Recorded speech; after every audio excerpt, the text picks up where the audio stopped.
my name is Lily Snyder, and today I will be going over a career in teaching special education.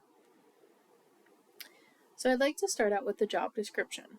So special education teachers are typically employed through school districts that are funded by the state. I say typically because there are opportunities for government-funded programs as well as private school opportunities. However, the purpose of this presentation is to go over specifically the public school opportunities. However, if that kind of field interests you after what you've learned at the end of this presentation, there are resources online to look further into those roles. Moving away from that, though, I would like to talk about the duties and the responsibilities of a special education teacher. So you are meant to provide adapted instruction as well as direct instruction. What does that mean? All it means is that you are a teacher. You are teaching your students. However, with adapted instruction, it is specific to special education. And let's use an example of an elementary school level special education teacher. You may have a student who is in 5th grade, but they could be performing at a 1st or 2nd grade level. You, as the teacher, are then meant to give them instruction that is tailored to their learning needs and to best support them. So that is a big part of the job. In addition to that, you are supervising students and you are doing behavior management. So you're making sure that students are being safe with their bodies, with others' bodies, and just overall making sure they're safe and comfortable at school. You are also doing assessments and IEP development or amendments. An IEP is an individualized educational plan, which is specific to students who may have some learning needs or behavior needs. The teachers in these roles are meant to assess the students and then create tailored learning plans to best support them and their needs. This is primarily the responsibility of the teacher. However, things like in-classroom observation are typically done by school psychologists. That ties me into one of my next bullet points, which is collaboration. Collaboration is a very big part of special education because you are working with so many people. So as I mentioned, you're working with a school psychologist. You also may be working with the counselor, the vice principal, the principal, office staff and or secretaries, transportation services, and even the higher up person at the district that oversees all of special education. You're going to be collaborating with all of these people, even the BCBA as well. And I can attest to this. I've been a special education paraprofessional, about to be going on 4 years, and these are all people that I personally have worked with and collaborated with. But even deeper, the special education teacher really has to fulfill those roles. You're also working with scheduling, and that is because you have paraprofessionals. So in my example, I was originally hired on at a 3-hour position, and I was there from, or 3.5, I'm sorry. I was there from 10 o'clock to 2:30, I believe, was my original schedule before I moved on to full-time. Now, I was hired on and given that hour allotment. However, it was then placed on the teacher to decide where I would be best needed and best fit to help support our students. So you're also doing scheduling for your paraprofessionals as well. Moving on to education requirements and Outlook. I want to start with Outlook because I think it's one of the big positives of the position. Special education is something that will always be needed in our education systems. We know that there's a national shortage of general education teachers, but even more so, there's a shortage of special education teachers. We see a national growing trend of students being placed in special education. Therefore, we know that it's going to continue to grow, and there's going to always be that need there for these teachers in these roles. Additionally, it will not go away. It doesn't face replacement issues from AI, much like healthcare systems and things like that. There's really not that fear of AI taking over these kinds of positions. Additionally, there's a lot of opportunities for growth within a school system.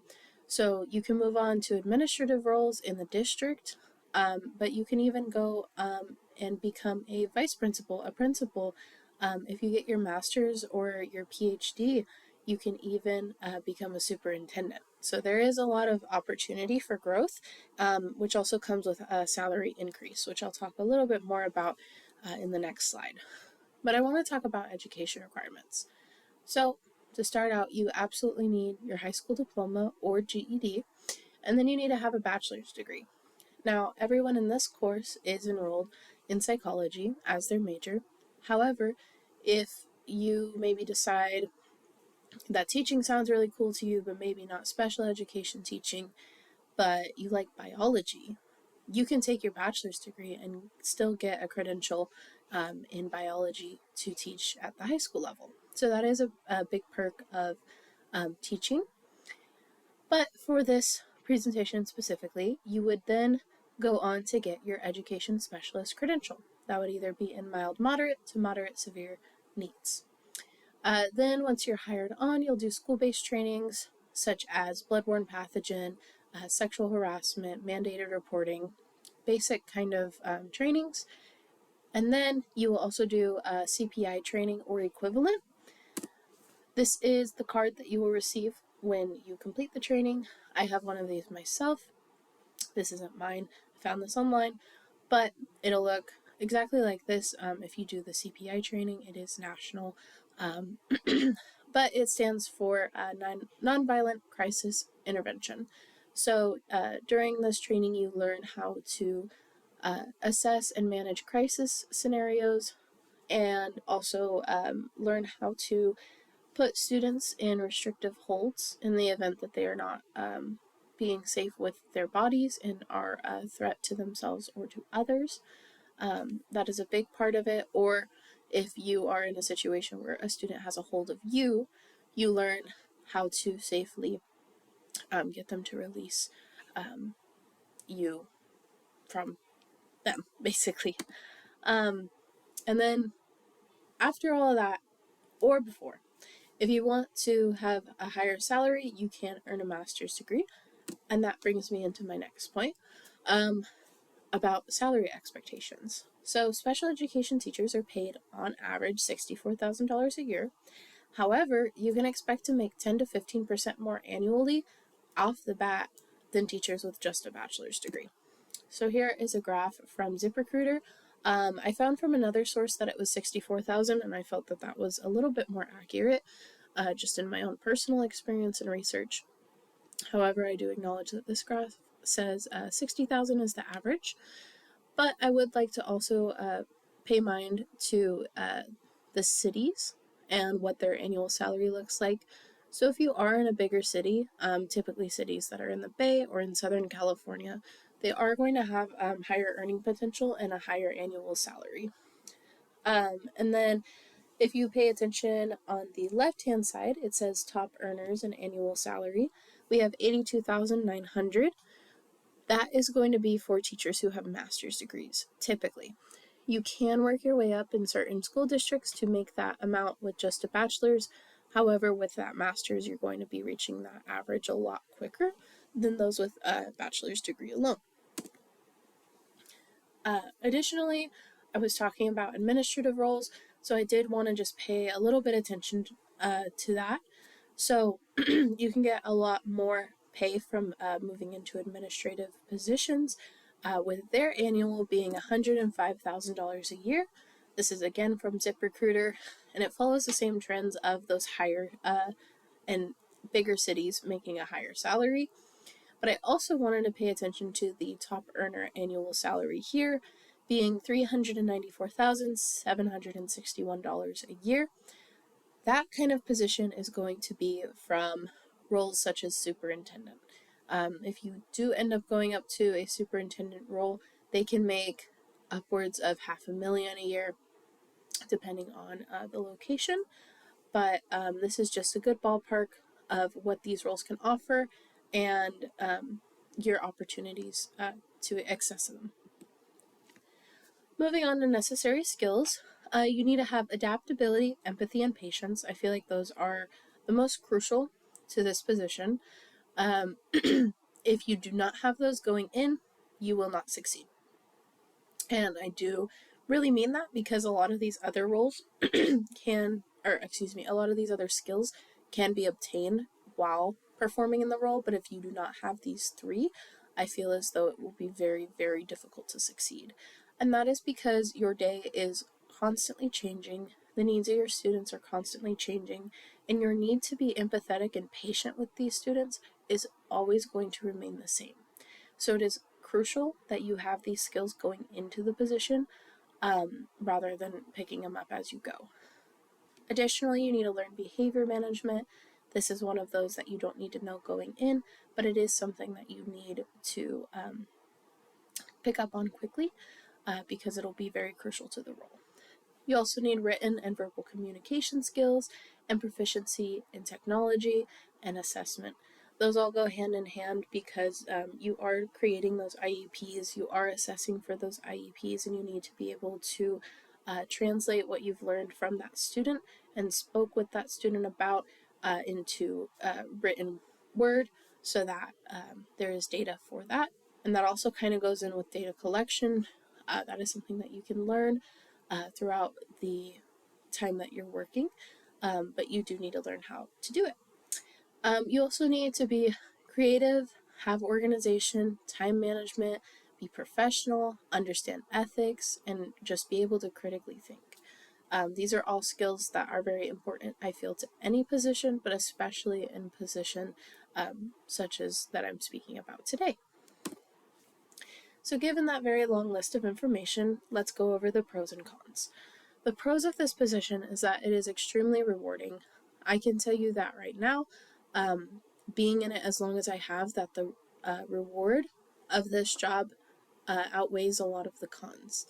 And the impact that I know that I'm having and have had on students is just, it's such an amazing feeling that it's not even able to be accurately described.